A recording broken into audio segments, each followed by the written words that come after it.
이런 말들이 따라 나와요. 성공하는 사람의 특징, 성공하는 사람의 좋은 습관, 성공하는 사람의 공통적인 습관, 성공하는 사람의 아침 습관, 성공하는 사람이 출근 중 하는 12가지, 성공하는 사람의 99가지 화술, 성공하는 사람이 월요일부터 8가지 습관, 준비된 하루, 이런 내용이 뜹니다. 성공하는 사람들은 보통 사람과 다른 특징이 있고 또 다른 습관이 있고 다른 화술이 있고 남들과 다른 하루를 보낸다는 거죠. 이것들 중에 많은 이들에게 상당히 익숙한 책이 하나 있는데 성공하는 사람들의 7가지 습관이라는 책입니다. 이 스티븐 코비라고 하는 사람이 적었는데 전 세계적으로 수천만 부가 팔렸고요. 우리나라에서는 한 100만 부 정도가 팔렸습니다. 이분이 적은 책 중에 이런 제목도 있습니다. 성공하는 시간 관리와 인생 관리를 위한 10가지 법칙, 성공하는 가족들의 7가지 습관. 우리가 20세기 초까지만 해도 성공이 뭐냐 했을 때 사람들에게 사랑과 존경을 받는 것, 그걸 성공이라 그랬습니다. 그러니 그때는요, 가난해도 성공한 사람의 범주에 들어갈 수 있었고 재력과 권세가 많아도 성공하지 않을 수도 있었습니다. 그러나 오늘날은 돈이 없으면 성공한 사람의 범주에 들어가기가 쉽지 않아요. 고위 관료인데 재산이 별로 없으면 왜 그러냐고 의아해하잖아요. 뭐 했냐는 거예요. 그 고위 관료 하면서. 여기에 뭐 했냐는 말에는 뭐가 들어있습니까? 왜 돈을 못 벌었냐는 거예요. 여러분, 정말 정직하신 공무원들한테 한번 물어보십시오. 그 봉급 받아가지고 높은 자리에 올라갈 수 있고 높은 자리는 갈 수 있어도 많은 재물을 모으기는 쉽지가 않아요. 중소기업 사장인데 소형차를 타고 다니면 회사가 어렵냐고 물어봅니다. 돈을 아무리 많이 벌어도 소형차 타면 그렇게 물어봐요. 왜 그렇습니까? 오늘날은 거의 모든 영역에서 돈의 많고 적음이 성공의 유무를 판단하는 기준이 되어 있기 때문에 그렇습니다. 오늘날 우리 사회가 말하는 성공의 의미는 대부분 돈을 많이 버는 거죠. 돈에 대한 걱정을 적게 하고 사는 거예요. 좋은 대학에 가는 것, 대기업에 취직하고 공기업이나 공무원이 되고자 하는 이유가 뭐냐? 편안한 삶을 살고 싶은 거죠.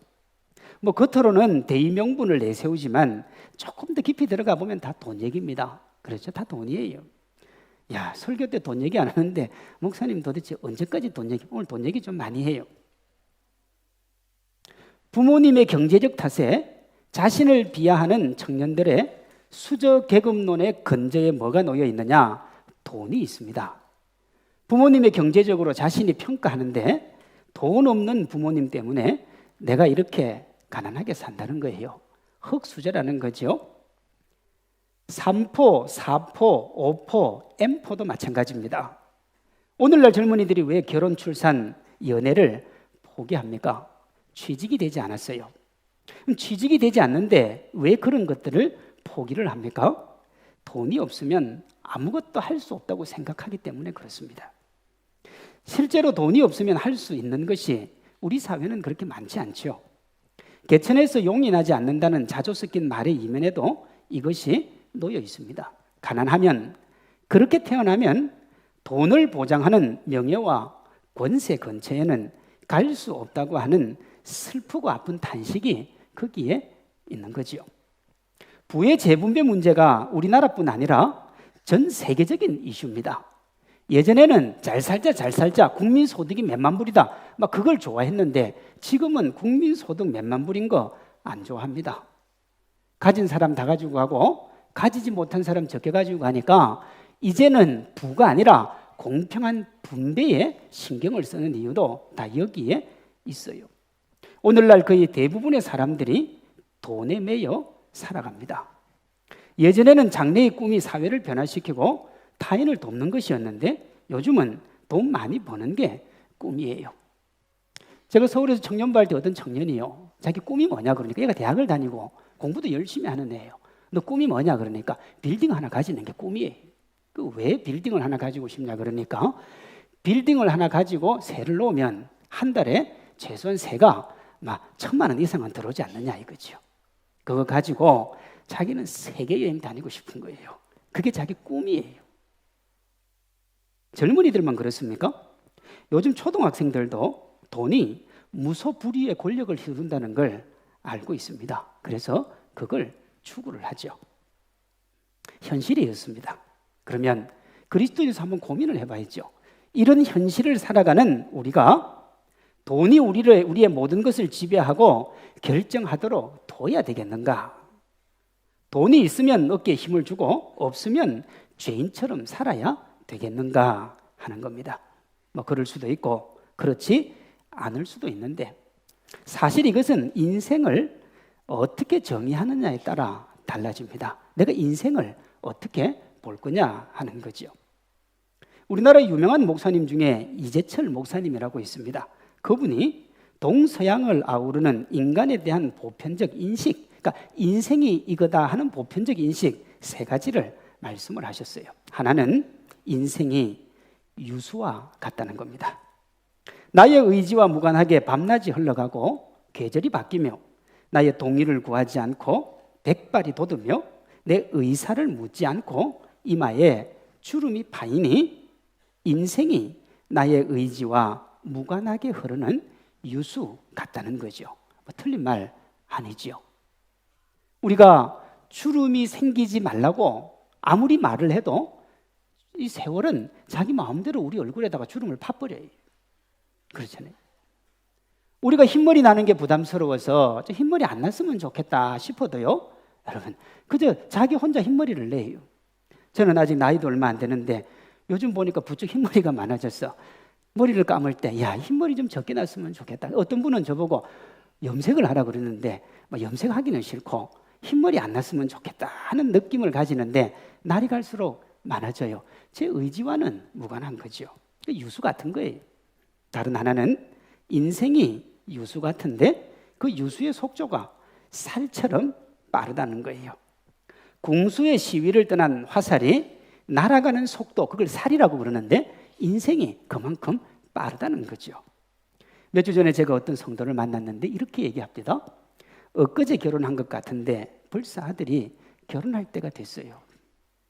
그 아들이 30대니 최소한 30년 전에 결혼을 한 겁니다. 근데 이분이 뭐라고 표현을 했다고요? 엊그제라 그랬어요.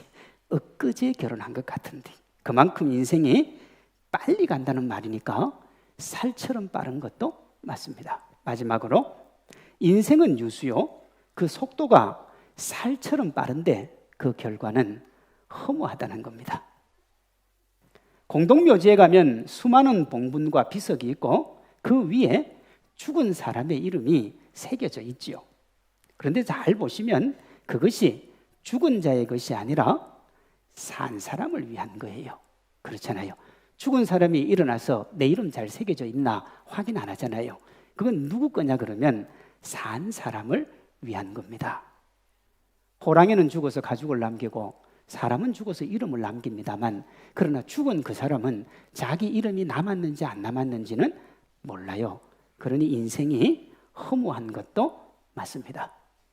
코끝에 호흡이 정지됨과 동시에 이 세상 어디에도 더 이상 나의 것은 존재하지가 않기 때문입니다. 이렇게 볼 때 분명히 인생은 유수와 같고 그 유수의 속도가 살처럼 빠르고 그 유수의 결과는 물거품처럼 허무합니다. 그런데 이 인생에 대한 정의가 그리스도인에게는 적용이 안 돼요. 다시요. 이게 보편적 인생관인데 일반적인 사람들은 그렇게 삽니다. 인생이 유수와 같고 살같이 빠르고 그 결과는 허무하니까 내 육체가 힘을 줄 때, 내가 돈을 가지고 있을 때, 내가 사용할 수 있을 때 내 욕망이 이끄는 대로 마음껏 써야 그 인생의 후회가 없다는 거죠. 그게 세상의 방식인데 그리스도인에게는 이게 적용이 안 돼요. 이재철 목사님은 그 이유를 일반적으로 사람들이 가지고 있는 보편적 인생관이 틀렸기 때문이라 그래요. 먼저 시간이 흘러가는 것이 아니라 내가 변화하고 쇠퇴하고 늙어가는 겁니다. 여러분, 시간이라는 게 뭐냐? 인간의 편의에 따라 인간이 만든 기준으로 애초에 그 시간이라는 건 없는 거예요. 보세요. 1년, 한 달, 하루, 60분, 60초. 그건 누가 정했습니까? 사람이요. 옛날에는요, 해 뜨면 일어나고 해 지면 잤어요. 지금이 몇인데 자야 되냐? 그런 건 없었다고요. 그래서 동짓날 그 기나긴 밤을 어떻게 보내나 그 소리도 나오는 거죠. 처음부터 존재하지 않았던 시간은 항상 그 자리에 고정되어 있고, 고정된 그 시간판 위를 인생이 유수처럼 그저 흘러가는 것입니다. 내가 변하는 거죠. 시간의 주체가 나이지 세상이 아니라는 겁니다. 다음으로 인생의 속도가 살같이 빠르다고 했는데 사실이기도 하지만 틀리기도 합니다. 여러분 주위에 보시면 같은 횟수를 살아도 그 횟수의 길이가 다 같은 게 아니에요. 저마다가 다 다릅니다. 욕망에 끌려 산 사람에게 인생은 한없이 짧아 보일 수 있습니다. 그러나 진리를 쫓아 산 이들에게 인생은 그렇지 않습니다. 바울은 그의 인생이 끝나갈 즈음에 내 인생이 너무 짧았다 그렇게 얘기하지 않아요. 의미 있는 삶을 주님께 드리며 하나님을 고대하지요. 본문의 스데반도 짧은 인생을 아쉬워하기보다는 후회 없이 산 인생을 하나님 앞에 드리면서 하나님의 나라를 고대합니다. 그러니 인생이 살같이 빠른 것만은 아닌 거죠. 마지막으로 이 세상의 모든 것을 걸고 산 이들은 인생을 허무하다고 하지만 그것은 인생을 물질적 관점으로만 이해를 하기 때문에 그렇습니다.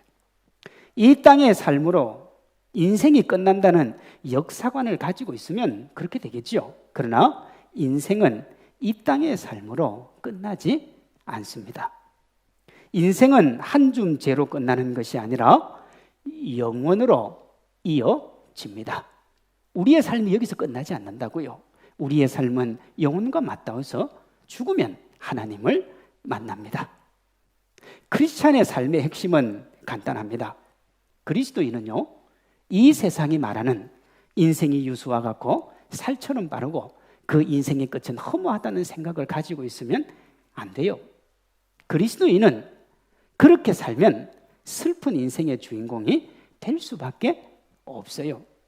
바울은 고린도전서 15장 19절에서 예수님을 믿는다고 하면서 세상의 것을 너무 추구하며 사는 사람을 이렇게 경고를 합니다. 만일 그리스도 안에서 우리가 바라는 것이 다만 이 세상의 삶뿐이면 모든 사람 가운데 우리가 더욱 불쌍한 자이리라 그랬습니다. 여러분, 세상 사람도 자기의 욕망을 위해 달려가고 그리스도인도 욕망을 위해 달려간다 그러면 세상 사람보다는 교회 다니는 사람이 뭐하다는 거예요? 더 불쌍하다는 거예요. 왜 영혼을 믿는 하나님의 사람들이, 영혼에 잇대어 살아가는 그 하나님의 사람들이 세상의 가치를 추구하는 그 사람들과 똑같이 살아가느냐고 반문을 하는 거죠. 그러면 그리스도인은 어떻게 살아야 됩니까? 영원한 하나님의 나라가 있음을 기억하고 세상의 가치만 바라보고 나아가는 성공이 아니라 우리를 위해 몸짓고 피 흘리신 예수님께 충성하는 순종의 삶을 살아야 합니다. 오늘 본문의 스데반이 이걸 잘 보여주지요. 우리가 읽지 않았는데 58절 60절에 보면 스데반이 돌에 맞아 죽습니다. 자 보세요. 돌에 맞아 죽을 만큼 이 스데반은 미움을 받았어요. 유수와 같은 인생, 그 유수의 속도가 살처럼 빨랐는데 스데반은 허무하게 그 인생을 끝맺었습니다. 세상에서 보면 정말 스데반 불쌍한 사람이지요. 허무하고 허망한 인생을 살았습니다. 그런데 왜 그의 인생이 회자되고 오늘 그의 삶이 설교 주제가 됩니까? 우리 눈에 허무해 보이는 그의 인생이 실제로는 의미 있는 인생이기 때문에 그렇지요. 어떻게 알 수 있습니까? 55절, 56절입니다. 스데반이 성령 충만하여 하늘을 우러러 주목하여 하나님의 영광과 및 예수께서 하나님 우편에 서신 것을 보고 말하되 보라 하늘이 열리고 인자가 하나님 우편에 서신 것을 보노라. 여러분, 인류 역사를 살아간 사람 중에 그가 죽을 때 하나님이 하늘 보좌에서 일어선 사람 몇 명 될까요? 거의 없을 거예요. 거의 없을 거예요. 근데 스데반은요, 하나님이 일어섰습니다. 스데반은 이 세상을 영원에 잇대어서 살아갔습니다. 어떻게 알 수 있는가? 여러분, 영원의 주인이신 예수님이 그를 위해 일어섰어요. 그리고 그의 삶을 격려하고 흐뭇해 하셨습니다. 무슨 말이에요? 잘 살았다는 거예요. 세상 사람들은 어떻게 볼 줄 모르고 세상 사람들은 돌에 맞아 죽는 네 인생을 무시할 줄 몰라도 내가 볼 때는 너는 참 잘 살았다는 거예요. 네, 파파로티라고 하는 영화가 있습니다. 이 영화는 파바로티라고 하는 세계적인 테너의 이름을 따서 만든 이 성악 관련된 영화예요. 이 영화 주인공이 청소년인데 이 조폭 세계에 있는 청소년입니다. 조직에서 인정을 받는 조폭인데 노래를 참 잘했어요. 그래서 낮에는 예술고등학교에 다닙니다.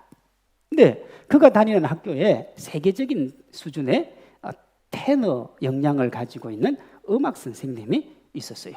이분이 유학을 갔는데 목에 혹이 나가지고 더 이상 노래를 못하고 돌아와서 이제 선생님을 하는 거죠.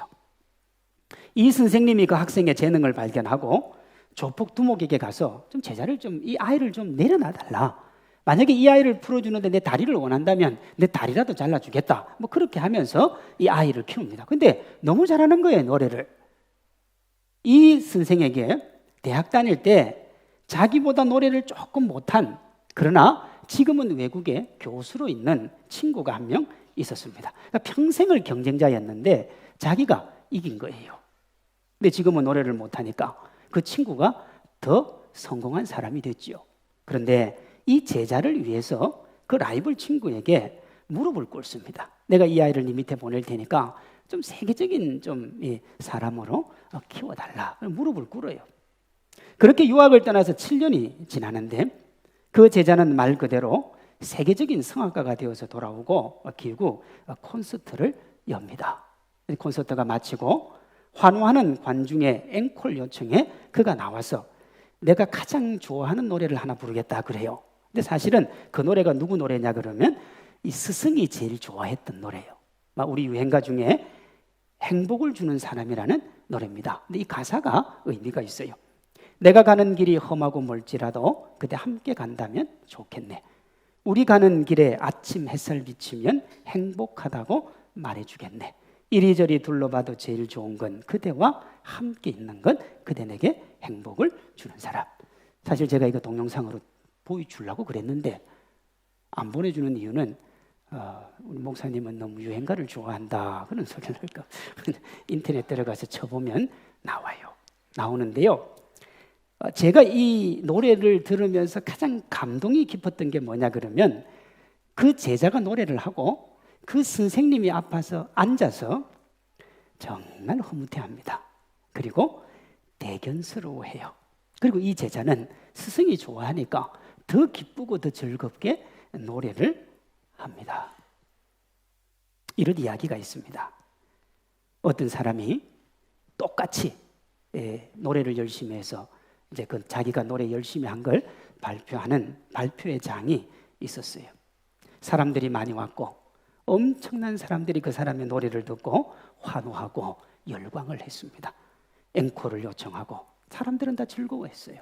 너무너무 즐거워하는데 이 노래하는 사람이 웃지를 않는 거예요. 행복해하지도 않고 즐거워하지도 않고 꽃다발을 받아도 좋아하지도 않고. 그래서 사람들이 올라와서 꽃다발을 주면서 왜 웃지 않냐고, 사람들이 다 좋아하는데 당신은 성공했는데 왜 웃지 않냐고. 그러니까 나는 오늘 성공한 게 아니에요. 여기 있는 사람이 다 웃어도 한 명이 웃지 않으면 나는 실패한 거예요. 그게 도대체 누구냐고. 내 스승인데, 제 스승이 제일 앞에 앉았는데 그분이 웃지를 않아요. 그분이 인상을 써요. 그러니 나는 성공한 게 아니에요.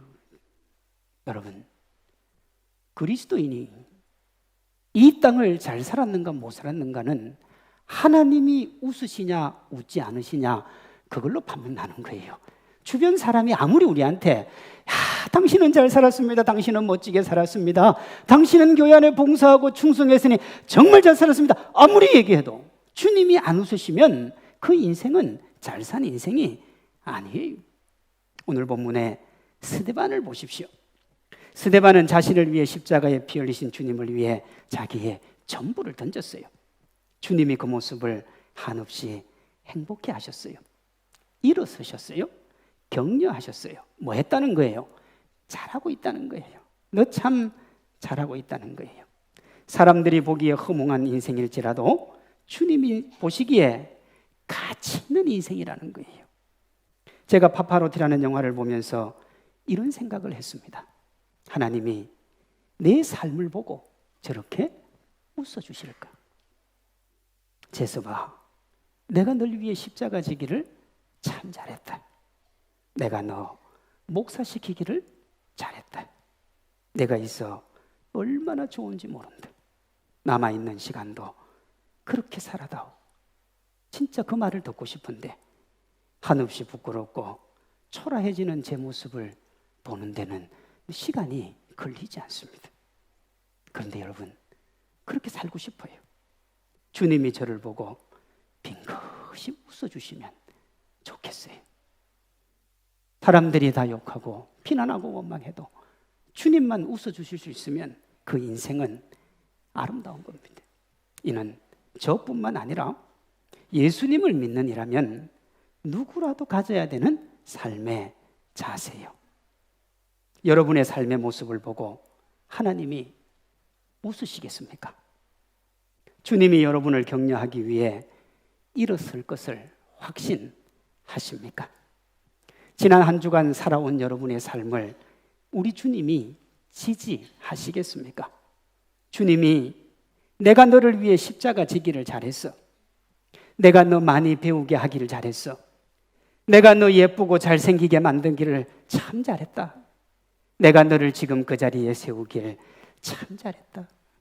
내가 너에게 많은 재물 맡기기를 참 잘했다. 너 때문에 얼마나 행복하고 좋은지 모르겠다. 사랑하는 성도 여러분, 그렇게 우리 주님이 말씀하시며 빙긋이 웃으며 행복한 미소를 지으실까요? 우리가 그 삶을 살아야 됩니다.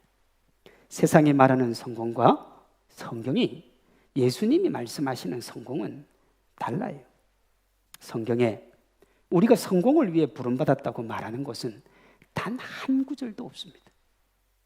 너희가 세상에서 성공하라고 내가 너희를 불렀다고 말한 구절이 없다고요. 그럼 주님은 우리를 왜 부르셨어요? 우리를 왜 불러서 여기 이 자리에 앉게 하셨냐고요. 바울은 고린도전서 4장 1절 2절에서 이렇게 말합니다. 사람이 마땅히 우리를 그리스도의 일꾼이요 하나님의 비밀을 맡은 자로 여길지어다. 그리고 맡은 자들에게 구할 것은 뭐라고요? 충성이니라. 사실 오늘날 세상이 말하는 성공의 관점에서 보면 이 말을 한 사도 바울은 실패한 사람이요, 실패한 인생이에요. 그런데 여러분, 사도 바울이 처음부터 주님에게 충성하자 이렇게 말한 사람이 아니에요. 사도 바울은 어떤 사람이냐? 세상에서 성공을 꿈꾼 사람입니다. 오늘 본문의 스데반이 하나님께 충성과 순종으로 돌에 맞아 실패한 사람으로 그의 생이 끝나갈 때 바울은 세상이 말하는 성공 가도를 달리고 있었어요. 읽지는 않았는데 사도행전 8장 1절 3절을 보시면 이렇게 되어 있습니다. 사도 바울은 그가 죽임당함을 마땅히 여기더라 사울이 교회를 잡멸할새 각 집에 들어가 남녀를 끌어다가 옥에 넘기니라. 그럼 스데반이 죽을 때 사람들이 옷을 벗어다 누구에게 둡니까? 사울이라고 하는 청년에게 두었는데 그 사울이 누구예요? 그게 사도 바울이에요. 나중에 바울이 되잖아요. 자기가 옷을 들고 사도 바울이 돌에 맞아 죽는 걸 보면서 뭐라고 생각을 했느냐면 저건 죽을 짓을 해서 죽는 거예요. 그리고 자기가 생각을 해보니까 야, 내가 이렇게 있어서는 안 되겠다. 어떻게 해야 되겠어요? 내가 대제사장에게 가서 저 다메섹에 가서 사는 예수 믿는 사람 다 잡아다가 내가 쌍그리 다 죽여야 되겠다. 그런 마음을 먹었던 사람이 사도 바울이에요. 여러분, 성공이 인생의 목표였던 사람, 그때 대제사장은 요즘 말로 하면 누구냐 그러면 대통령입니다, 여러분. 우리나라에 자기가 원하는 것이 있다고 대통령에게 가서 이것저것 해달라고 말할 수 있는 사람이 몇 명이 될까요? 지금 집권당의 대표가 이해찬이라는 분인데 그분이 가지고 있는 권한이 어마어마합니다. 장관들 불러도 얼른 쫓아오잖아요. 그런데요, 이런 권력을 가지고 있어도 대통령 만나는 건 쉽지 않아요. 그런데 이를 토대로 바울을 한번 보세요. 그는 대제사장을 편하게 만났어요. 그만큼 힘이 있었다고요. 성공을 꿈꾸며 살았습니다. 그랬던 그가 이제는 충성이라는 순종이 그리스도인의 삶이다, 그렇게 이야기를 합니다. 돈이라는 성공만 바라보고 사는 세상 사람들과 우리의 구원자 되시는 예수님을 믿고 그 나라를 소망하며 그분에게 충성하는 그리스도인은 추구하는 바가 다른 거예요. 실제 다른 겁니다. 이렇게 말할 수 있죠. 그럼 목사님, 우리는 하늘 가치를 추구하면서 이 세상에서 가난하고 힘없이 살아야 됩니까? 제가 지금까지 그렇게 설교하지 않았어요. 제가 여러분 지금까지 예수님 믿으면 가난해진다 그랬습니까? 아니요. 예수님 믿으면 가난하고 힘들게 산다 그랬습니까? 아니요. 그러면 제가 성경에 그걸 가르친다고 그랬습니까? 아니요. 제가 그렇게 말하지 않았는데, 성경이 그렇게 가르친다고 말하지 않았는데도 혹 그렇게 생각하고 있는 사람이 있다면 그는 이런 생각을 가지고 있는 분이에요. 성공이 아니라 순종을 추구하면 가난하게 살아야 된다. 성경은 예수님께 충성하는 순종의 삶의 결과가 가난이나 세상에서의 조롱이라고 말하지 않아요. 사실은 그 반대지요. 예수님은 예수님께 순종한 결과 중에 세상에서의 성공도 있다고 말씀을 하십니다. 마태복음 6장 33절이요. 너희는 먼저 그의 나라와 그의 의를 구하라. 그리하면 이 모든 것을 너희에게 더하시리라. 이 말씀 앞에 예수님이 먹고 마시고 입는 것에 대해서 말씀을 하세요. 그 말씀을 하시면서 너희는 이런 것들을 구하지 마라 그래요. 자, 여러분 보십시오. 입고 먹고 마시는 것은 돈이 있어야 되잖아요. 근데 그거 신경 쓰지 말라는 거예요. 그러면서 예수님이 29절에서 인류 최고의 지혜자였고 부자였던 솔로몬 이야기를 살짝 끄집어 내세요. 솔로몬이 이 땅에서 누렸던 영광이 들에 꽃 하나만도 못한데 그 꽃을 하나님이 보호하시는데 설마 내가 너희들을 지켜주지 않겠느냐, 그렇게 말씀을 하신다고요. 그러면서 이렇게 말씀하십니다. 그러므로 염려하여 이르기를 무엇을 먹을까, 무엇을 마실까, 무엇을 입을까 하지 말라. 너희 하늘 아버지께서 이 모든 것이 너희에게 있어야 할 줄을 아시느니라. 아신다는 말에는 뭐가 포함이 되어 있습니까? 준다는 게 포함이 되어 있습니다. 그러니까 하나님이 주겠다는 거예요. 먹고 마시고 입고 누리는 건 내가 그냥 너희에게 주겠다는 거예요. 그리고 하신 말씀이 6장 33절이요. 너희는 먼저 그의 나라와 그의 의를 구하라. 그리하면 이 모든 것을 너희에게 더하시리라. 여기서 말하는 이 모든 것이 최소한 솔로몬이 누린 영광이, 사랑하는 성도 여러분, 솔로몬이 누린 영광만큼 누리면 되지 않겠습니까? 그럼 여러분들, 솔로몬이 도대체 뭘 누렸는데 그러세요? 여러분, 솔로몬이 금을 주체할 수가 없어서 성전의 모든 돌을 금으로 쌌어요. 금으로. 아내가 1000명이었습니다. 여러분, 1000명 하니까 쉽죠? 야, 나도 1000명 있었으면 좋겠다. 뭐 그런 생각 하면 안 되지만 하실 수 있는 분이 있을 수 있어요. 1000명. 여러분, 1000명 여러분한테 딱 드리잖아요? 그러면 보름 후에 다 떠나요. 왜 떠납니까? 1000명을 어떻게 감당합니까? 1000명. 화장품 값만 해도, 옷값만 해도, 여러분들 그 방도 없어요. 1000명 채울. 최소한 아파트가 몇 채는, 1000채는 가지고 있어야 나눠줄 거 아닙니까? 못 살아요, 여러분. 그게 솔로몬이 누린 영광이에요. 포도원을 짓고 싶어서 산을 밀고 거기 포도나무를 심었다고요. 이 정도 보면 괜찮지 않습니까? 이거보다 더 큰 거 원하세요? 아니요. 이 정도면 돼요. 하나님이 뭐라고 하시느냐? 너희가 하나님의 나라와 의를 구하면 내가 이걸 덤으로 너한테 주겠다 그러잖아요. 물론 여러분, 물론 하나님 앞에 제대로 순종해야 돼요. 제대로. 적당히 하면 안 되고요. 예수님은 인류대학 합격은 성공이고 삼류대학의 자리는 실패자라고 말하지 않습니다. 성경이 말하는 성공과 실패의 기준은 주님 말씀에 순종하냐, 그렇지 않느냐 하는 겁니다. 제대로 순종하면 이 세상에서도 성공한 인생의 주인공이 될 수가 있습니다. 물론 여러분, 그렇게 성공한 인생을 살고 난 그 재물을 또 누구에게요? 소외되고 가난한 자에게 나눠주는 거지요. 그게 그리스도인의 본질이니까요. 이 세상에서의 성공이 삶의 목표이면 하나님께 순종은 뒤로 밀릴 수밖에 없는 거예요. 학생들이나 부모님들의 경우에 공부를 통한 성공을 추구하면 주일 예배는 선택사항이죠. 직장인의 경우에 직장에서의 일과 상사와의 관계를 통한 성공을 추구하면 하나님과의 관계는 선택사항입니다. 반대로 하나님의 말씀 순종하는 삶을 추구하면 예배와 공부 중에 하나를 선택해야 될 때 예배를 선택할 수밖에 없어요. 왜냐하면 그건 필수이기 때문에 그렇습니다. 일과 하나님 중 한 곳을 선택해야 할 때 하나님을 선택할 수밖에 없는 거예요. 여러분 대학에 가도요, 필수 과목이 있고 선택 과목이 있어요. 학점을 예를 들어서 50학점을 이수학점이라고 그럴 때 60학점, 70학점, 80학점 들어도요, 필수를 다 끝내지 않으면 졸업 못해요. 그렇죠? 선택은 아무리 들어도 소용이 없다고요. 필수를 듣고 선택이 필요한 거죠. 여러분, 필수가 중요한 겁니다.